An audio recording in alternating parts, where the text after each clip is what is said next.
podcast focused on trends shaping the future of manufacturing. I'm Alexandria Burek, your host, here with A.W. Schultz, two thought leaders with a passion for people and manufacturing. Today and every episode, we are diving deep into the advancements, sustainable practices, and dynamic changes transforming how we produce everything.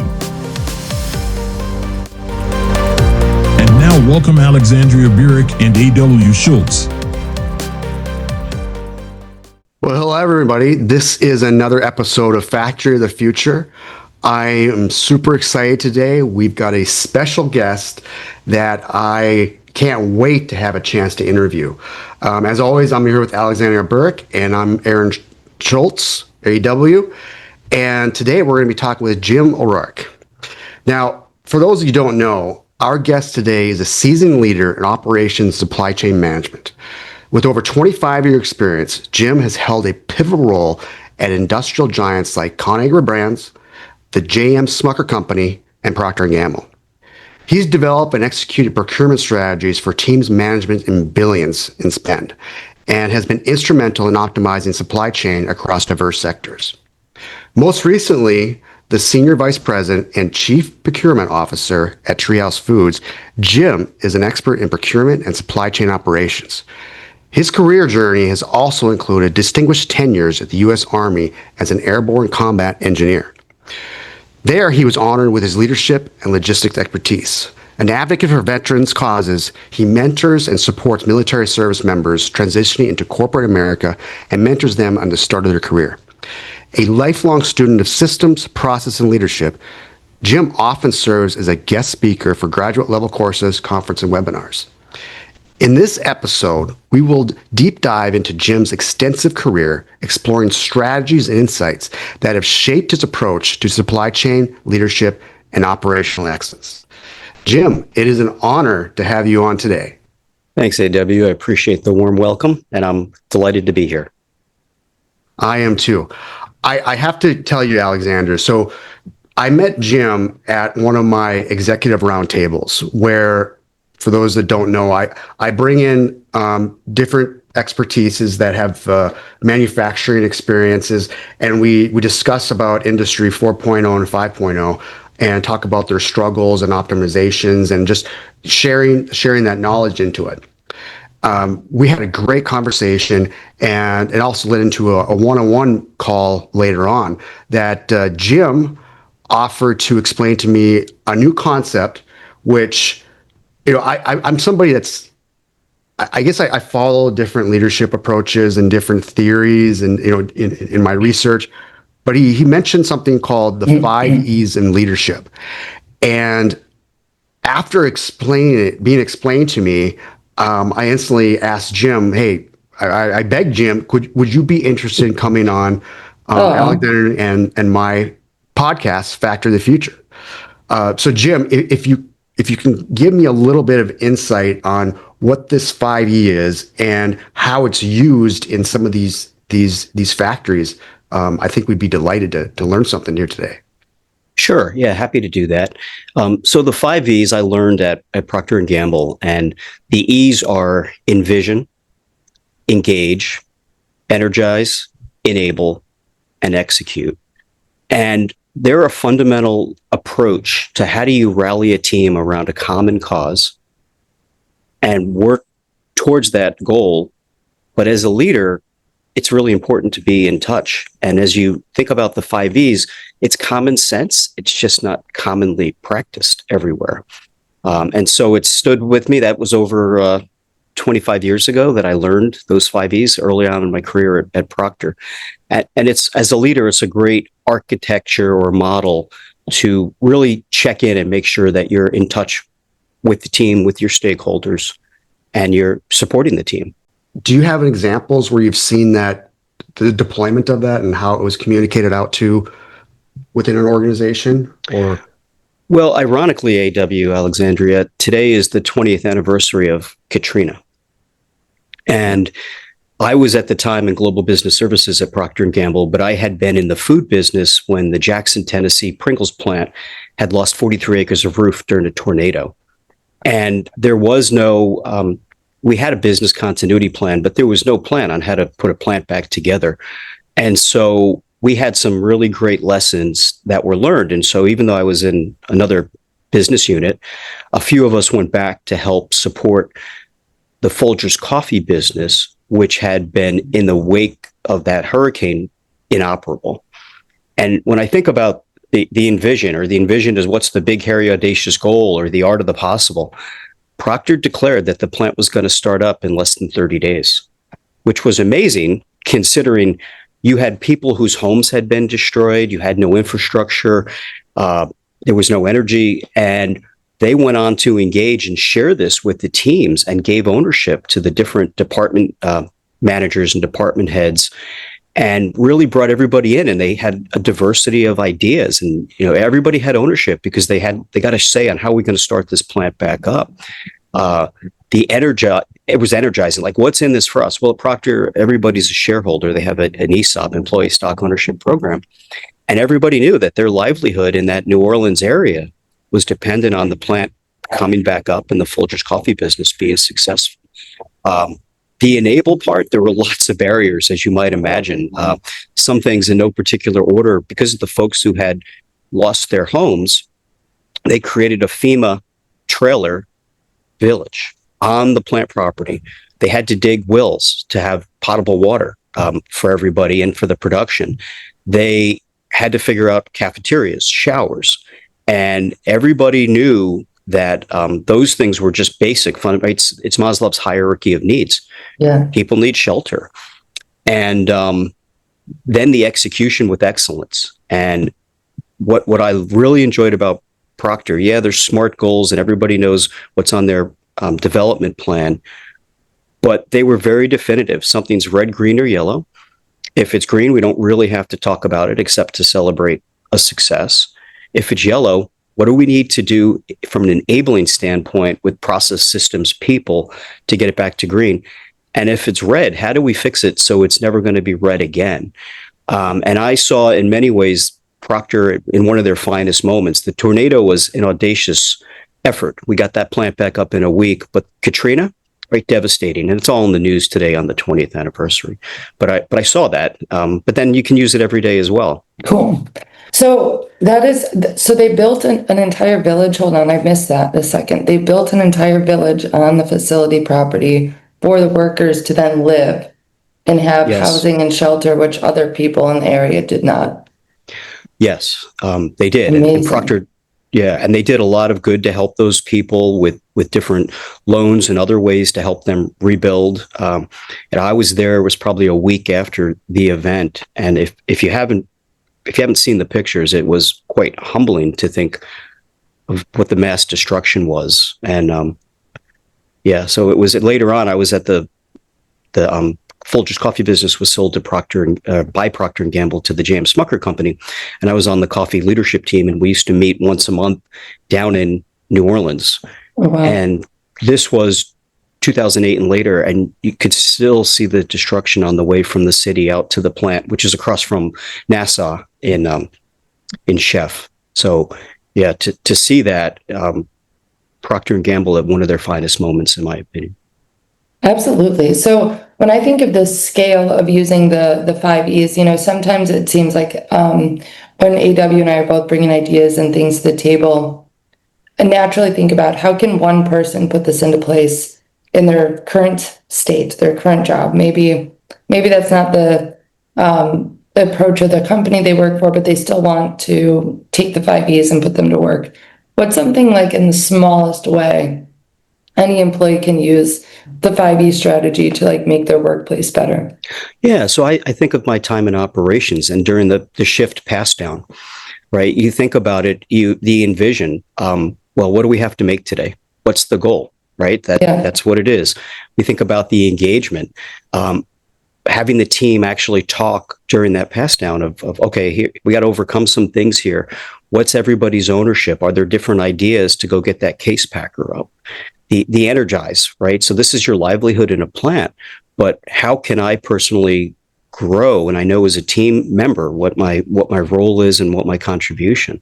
Being able, hey, you know what, we don't have the spare equipment to get that case packer up, so how can we expedite it with our MRO, or how can we, get a system back online, people, systems, processes, and then the execute with excellence. On the operations floor and in supply chain, by the minute, by the hour, are you up or down? Are you on track for the goal or not? And you're back to the no relo.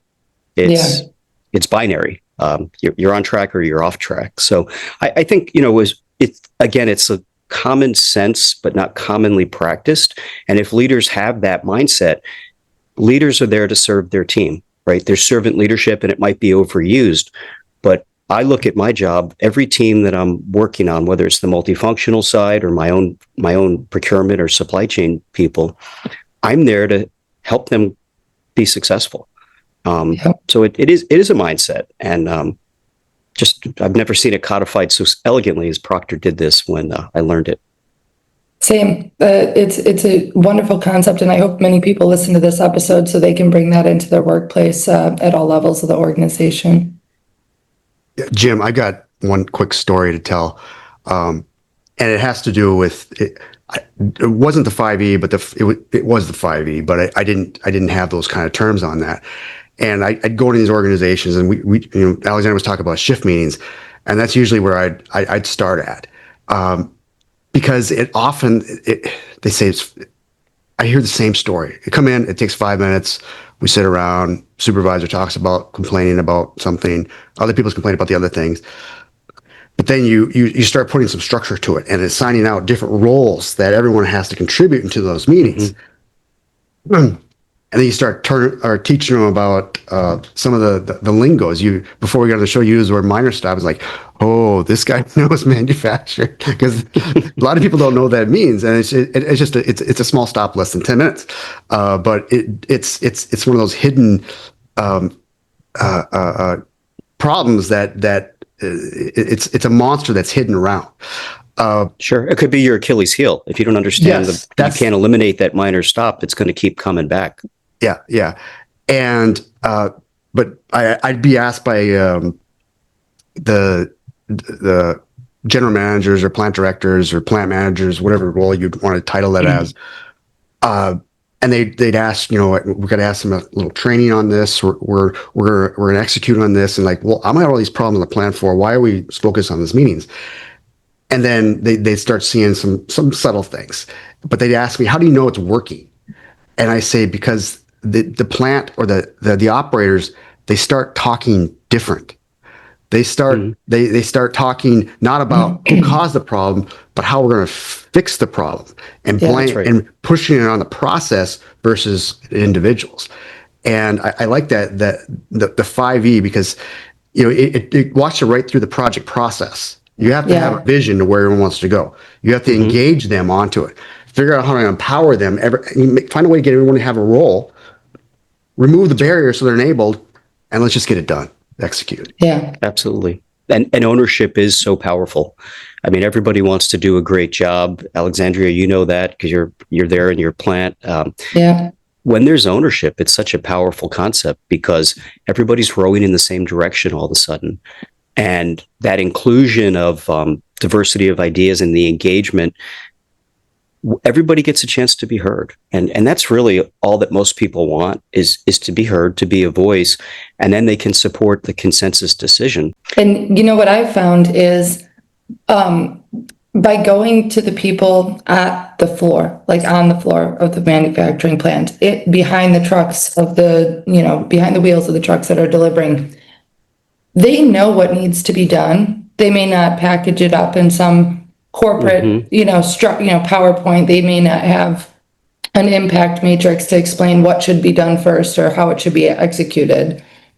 But those people have the ideas. And I think when you talk about envisioning and explaining that to the people that you're engaging, those are the things that I think also managers can bring into their businesses by going directly to the source. Like talk to the ground level worker. They see the problems every day, and they're the ones that probably don't make it up the food chain, where everything appears on paper and in Excel spreadsheets like it's going great, right? And then at the ground level, everyone's running around like a chicken with their head cut off. So Yeah. that's some of the things I tried to think about and I tried to advocate for, because I really do believe that those people working the front lines have a lot to offer and a lot to say. And they want, Absolutely. their jobs to be more enjoyable. They want the Yeah. company to do well. I agree. Yeah, when I was a platoon leader in charge of 40 people in Korea on the demilitarized zone, my first assignment, daunting task at 23. I would call it a cultural and diversity challenge today, but I learned quickly from my senior sergeants who were there really to groom and advise the officer. We're new, we don't know anything. Some of those folks were old enough to be my dad. Yeah. Ask the soldiers and listen, and then follow up. If they need something to do their job, let's go get it. And it's the do-say ratio. If you ask the question, your do over say ratio has to be greater than 1. Or you start to lose those people. And I look at operations as very similar.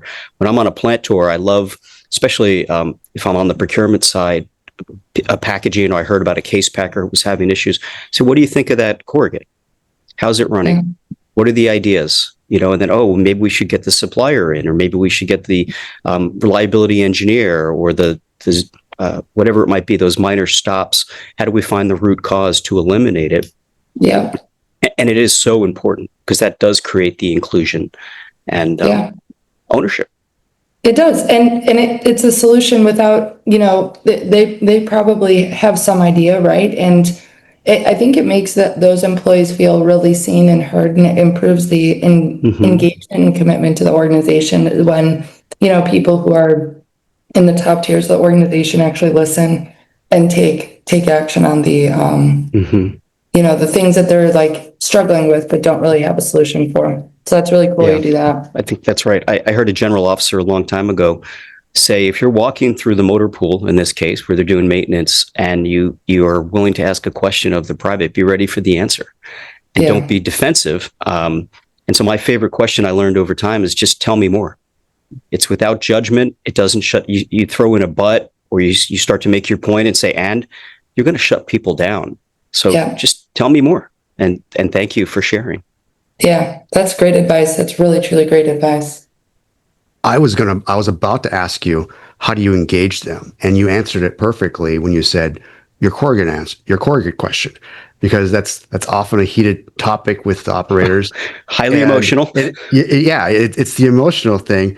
But as far as tapping on the shoulder, hey, how are things here? And then you get the, it's good. I don't want to throw my boss under the bus, but yeah, I like that approach, and I think you're very personal and sincere when you show that. So that was kind of a question I go, was like, how do you engage them, and how do you get them to talk? And I like how you explained that. Yeah, and it has to be the right environment. It can't be intimidating. If I am at a plant and I know the operator doesn't know me specifically, or probably even my role, and they, what function are you in? I would just say procurement. Like, being the chief procurement officer means nothing on a manufacturing floor. Just I'm in procurement. I'm a member of the procurement team, because you want to make sure you're approachable. In that way, titles are insignificant if you really want to be there to help others to be successful. The other thing that I've noticed is if you're when you're first engaging him, it seems like a perfect example of what you did, Jim, was you got very detailed, specific, and it's based on your clear knowledge and experience with manufacturing and procurement over the years, right? You knew sort of what might have been causing that issue, and by asking that question, I think it shows a level of knowledge and maybe past experience to the person who's living that daily moment. And so when I've been recently, I was touring a facility, and I could tell that there was a little bit of this going on, because I was there in a consulting fashion. And so they didn't really know, what we're there really to do and all this stuff, right? Luckily for me, it was a business I was very familiar with. It was one that I used to work in.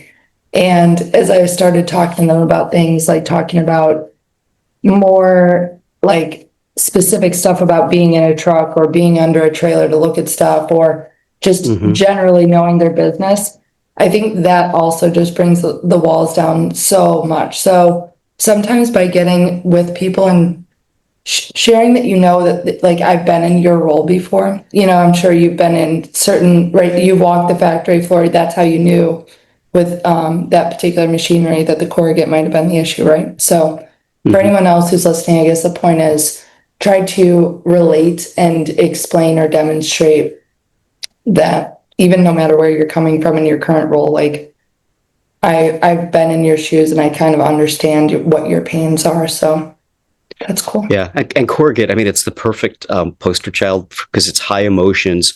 Everybody wants to dial in their own center line spec and ignore the upper control and lower control limits. And it's an art, or is it a science? And you can't tell an operator that they're wrong. You have to listen. Well, tell me, why did you change that setting? And, tell me more. And we'll get the supplier rep in here next week and we can help work on that. But it is important because you're back to don't shut somebody down or be dismissive. Yeah. And everybody wants to do well. They want to make their shift goals. So they're just trying the best they can to do that. That's it.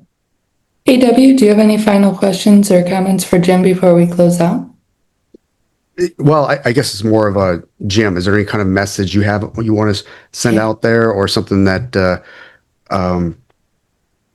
how people you can got reach the 5E? you? I pulled that from you. I don't know if there's another theories that you often dig down to, and I'm sorry if I call you out on that and I didn't prep you, but I was just thinking that make sure you get your message out. I guess the only other thing that I would want people to be aware of, there's a theory called Cog's ladder that talks about the stages of a team's development.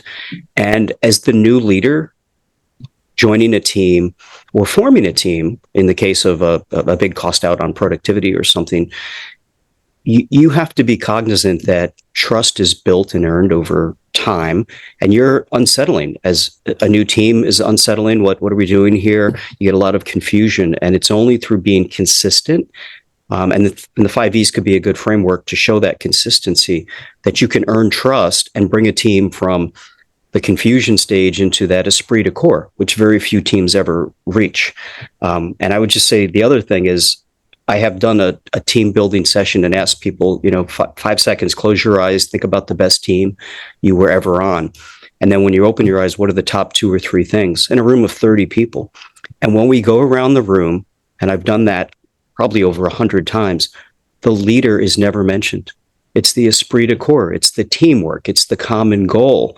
And it is fascinating that leaders can be replaced, but leaders can be the catalyst at the same time. And I think knowing that fine line and a framework, the 5Es is a good way to do it. There's other theories out there as well.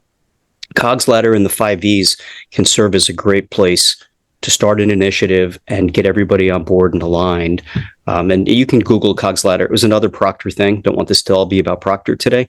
But when I heard that was one, oh my gosh, every team I've been on, I've seen those stages of development. So I would just offer that. Leaders are important, but it's the team that really delivers the goal. Yeah, we'll be sure to put that into some of the show notes, and for those who are watching the video, we'll have that posted up on. You can see it as we're recording now. But yeah, thank you.